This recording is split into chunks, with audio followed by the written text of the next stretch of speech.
It's been nearly 2 months since the newest disease took the world by storm, and millions of people worldwide are struggling to avoid contracting the virus. Of course, I'm referring to the virus ACNH. Even now, doctors are working on creating an effective vaccine to combat the virus's life-consuming habits. Unfortunately, none have succeeded. It could be months, maybe years, before the cure for ACNH is found. Until then, we'll have to deal with it the only way we know. Continue to play unhealthy amounts of Animal Crossing.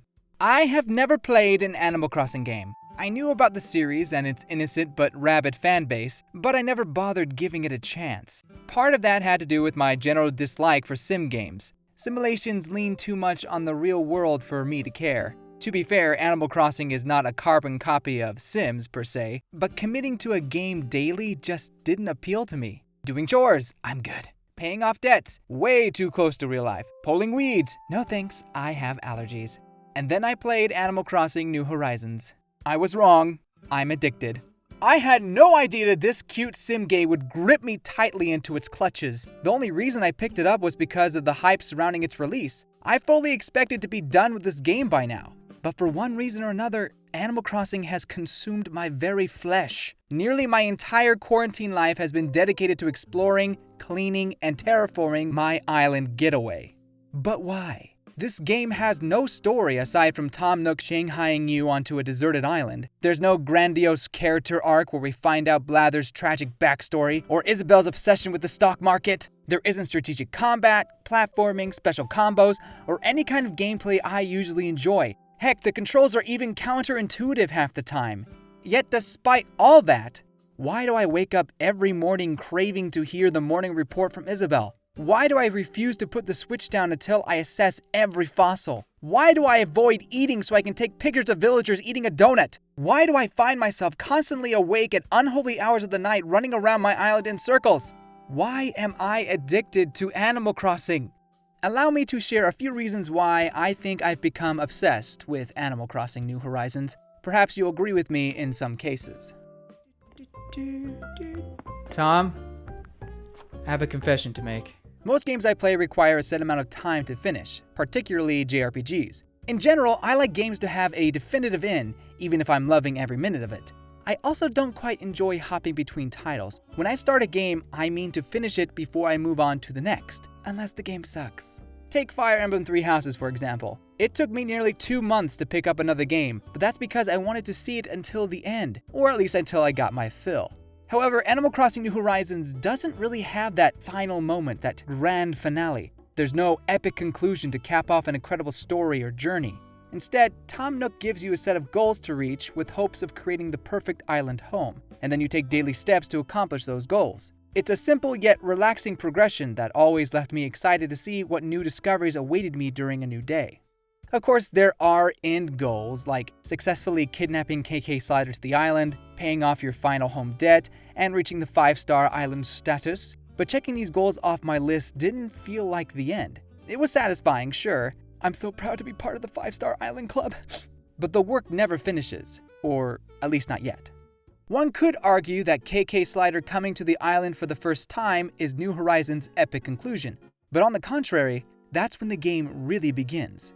With terraforming open to you, your island home suddenly becomes your canvas upon which you craft your masterpiece. Some plan out meticulously every detail for their future creation, tearing down nearly every landmark in order to build up their new kingdom from scratch. Some just put a bunch of mannequins around. Come on guys, really? But that's the joy of Animal Crossing. You can play your way. Whether time traveling, going day by day, mannequins, plants, turnips, or bugs, players are encouraged to play at their own pace. For someone like me who is stupidly slow at most things I do, I enjoy the practically zero pressure approach. It allows me to breathe and progress at my pace. Granted, I try to play every game at my pace, but New Horizons almost encourages my slower than Tortimer approach. I almost feel justified for taking my time. Now, I'm not saying anybody is wrong for speeding up the process. I'm saying the opposite, actually. Enjoy how you want to play, just like how I'm enjoying my way. That, plus the overall vibe of island life, creates a cozy world for me to build up and enjoy my virtual life. Sometimes I never want to end the day because I feel so comfortable, but I guess that's just my pace. You can spin this wheel if you want. This decides if Zipper is going to die or not. While freedom is a crucial part of New Horizons' theme, that freedom is limited by what you can do. At first, you can only pick some weeds, find a spot to live, and eventually harvest firewood. As you progress, however, the island opens up. You'll slowly gain tools, enabling you to explore every corner of your personal getaway. But even then, you're limited by what tools you have on hand. Some might find that a tad bit frustrating for how restrictive it is, but I liked working with what items, DIY recipes, and materials the RNG gods gave me.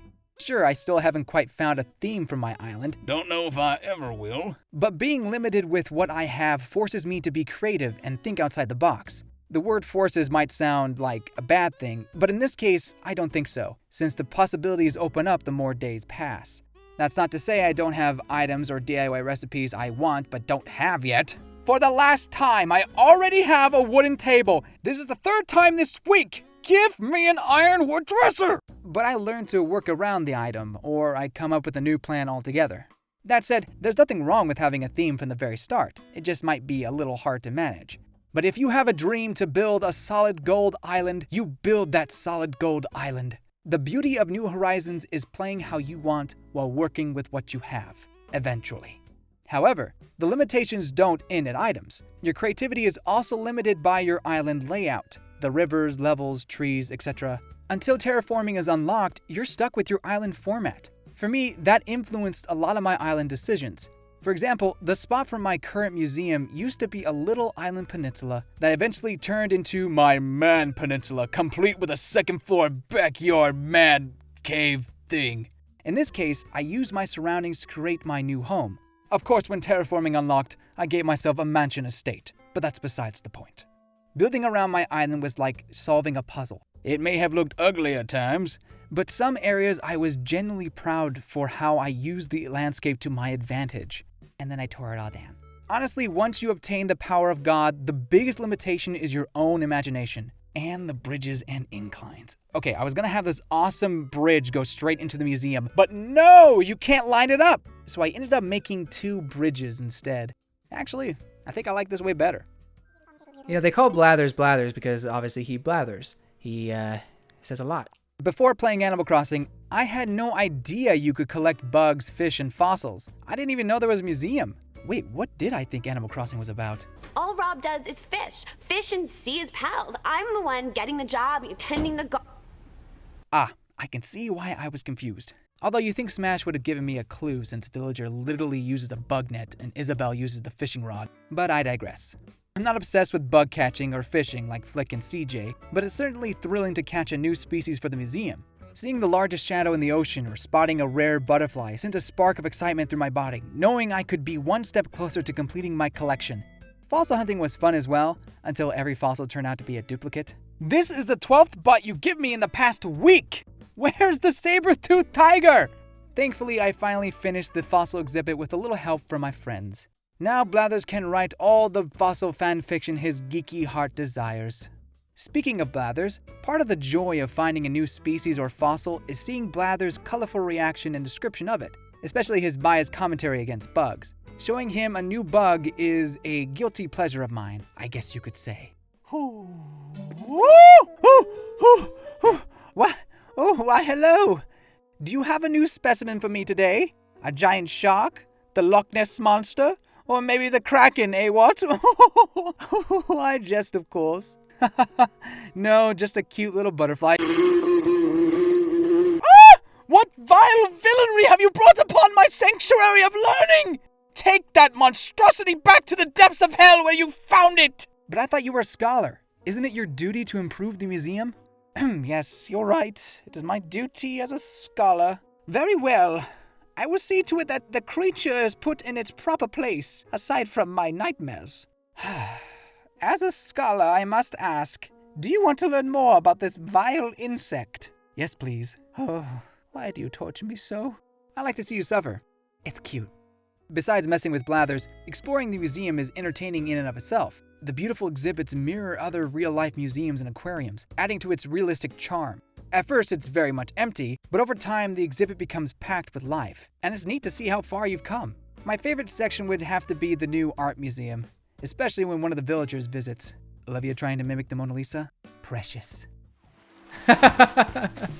Wait! We've got a runner. We've got a runner.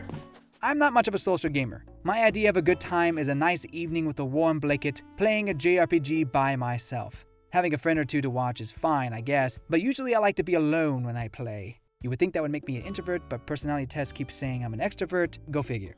Either way, playing online with others is normally a turnoff for me. Where some people scoff at single-player experiences, I relish in them. Now, if a game offers the best of both worlds, I'm happy to hop online and play a few rounds here and there. Splatoon, Smash, and Mario Kart from time to time are prime examples of this, but none have connected me with friends online as much as Animal Crossing. Instead of battling my friends, I'm visiting their islands, seeing the sights, taking notes on how I can improve my own paradise. I'm not competing with them, I'm taking in the beauty of this virtual world. The only competition happening in Animal Crossing New Horizons is deciding who in the friend group has the best island, which can be brutal depending on your friends. It's not just visiting either. Sending and receiving gifts from friends is crucial to the island experience. I would not be having as much fun as I am if my friends weren't sending me quirky or rare items every couple days. In that way, you work together as a community to build your perfect home. Unfortunately, the entire experience is hampered by New Horizons' atrocious online connections and gameplay. The wait screens and disconnects can quickly sour your visit to the point where you give up trying. Why must Nintendo Online always be so inept? It's practically a requirement at this point, along with the Nintendo seal of approval. Another major reason why I've enjoyed playing with friends so much are my streams. It's been a lot of fun. I was a little nervous at first since I was new to the series and Animal Crossing is very different from my normal audience, but I appreciate the support from every one of you. Seeing your creations, reading about your experiences, and following your advice has made my own New Horizons adventure much more impactful. Thank you guys so much. Alright, enough of this sappy stuff. Let's get back to the cringe. Only the finest of clothing for my darling. Phil! How dare you! I adore my villagers. Their personalities, their cute expression, their precious singing. I love them like I do my family and friends. Although, it wasn't love at first sight. I admit to bullying Rowan a bit and kind of ignoring Diva at times, but as time passed and other villagers moved in, they became what made my island so special. Rowan and I are close friends now. I even spot him from time to time. Diva moved away sadly, but I'll always remember her sassy attitude and purple skin. It's okay, I like Goldie better anyway. Every one of these cute little animals makes my day. Punchy, Marina, Rowan, Goldie, Windy, Agnes, Flurry, Kid, they never fail to bring a smile to my face, whether from their silly conversations or the goofy clothes they wear. But there's one villager who has stolen my heart, my goth girlfriend, Olivia. Everything about her is beauty, from the beauty mark on her cheek to her cute little path on her feet. While others might say RNG led to our meeting, she tells me it was destiny. She encourages me, she indulges me, she treats me like the fabulous individual I am. That is my Olivia. I can see Olivia and I spending a long time together on our island home. Wait a minute, are Punchy and Olivia talking? Well, that's fine. Punchy's my best friend after all. There's no way he would try to steal her away from me or anything ridiculous like that. But I was a fool, for little did I know that she would continue to meet Punchy in secret. I started having suspicions when Olivia started using bra. That was the special word I taught Punchy, but I didn't mind. Olivia is cool and down to earth like that, so I let it slide. She later learned a new word, something cute like floof or omae or something like that, but then I caught her again chatting up with Punchy, relearning the bra catchphrase, blatantly flirting with my best friend in front of my face. I knew something was up, so I hired Phil to track them and take pictures of her disloyalty. Sure enough. Caught in the middle of a date, or should I say caught red pod. Olivia, I gave you the finest clothing, the best flowers, the best plot of land in the neighborhood district, my love. And this is how you repay me?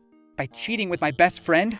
Truthfully, I don't blame you for falling for him. With those mystifying eyes and his overpowering scent, how could anybody say no? You sang your way into my heart, Olivia. I'm sure you can do the same to someone else. If anybody's looking, I got Olivia in boxes. That got a little dark. Really, the villagers are the best part of the game, hands down. They bring so much life and happiness to my island home. It helps that I have a group of them that I bond with rather well, but I think anybody can learn to like their neighbors. Of course, I still wouldn't mind Judy or Dom, or even Raymond. But even then, I'm not so sure who I would get rid of. It's like a family member moving away. Then again, even the best of friends can go their separate ways when the time is right. I hope you have a better understanding why I am obsessed with Animal Crossing New Horizons. Looking at my hours, I'm ashamed to admit this will soon be my longest played game. All without a story! For a game to do that is remarkable in my book.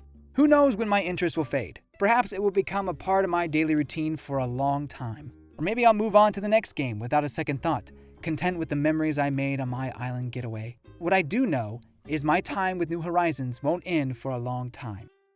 Although once Xenoblade hits, don't be surprised if I take a little break from my island vacation. I'm sure Tom will understand. Thank you so much for watching! Are you addicted to Animal Crossing New Horizons? Do you adore it for the same reasons I do? Let me know in the comments below. This video took a lot longer than I expected as my ideas kept growing, but I appreciate you watching anyway. I'm going to try to do my best to get the next Xenoblade video out as soon as possible. Hopefully before release date, it's gonna be pushing it. I'll try to take a day off of work or something, we'll see. If you liked what you saw, please subscribe for more Nintendo goodness. Oh, and be sure to share with your friends, please. And with that, goodbye, you good people. Yes, yes. A walrus moved into the village today. Hot. Really? Are they that thirsty for a walrus? Gross. I mean, who would obsess over a fictional character in a video game? An animal at that. If you ask me, that's a little weird and goes against everything Animal Crossing is supposed to be about. I'm glad nowadays we aren't gossiping about our favorite villagers, paying money to buy our favorite villagers in some kind of sick virtual human trafficking scandal, forcing people to pay Nook Mile tickets just to look at said virtual slave. I'm really glad the world hasn't come to that. By the way, I got back with Olivia. She calls me Anyata now. I'm sorry.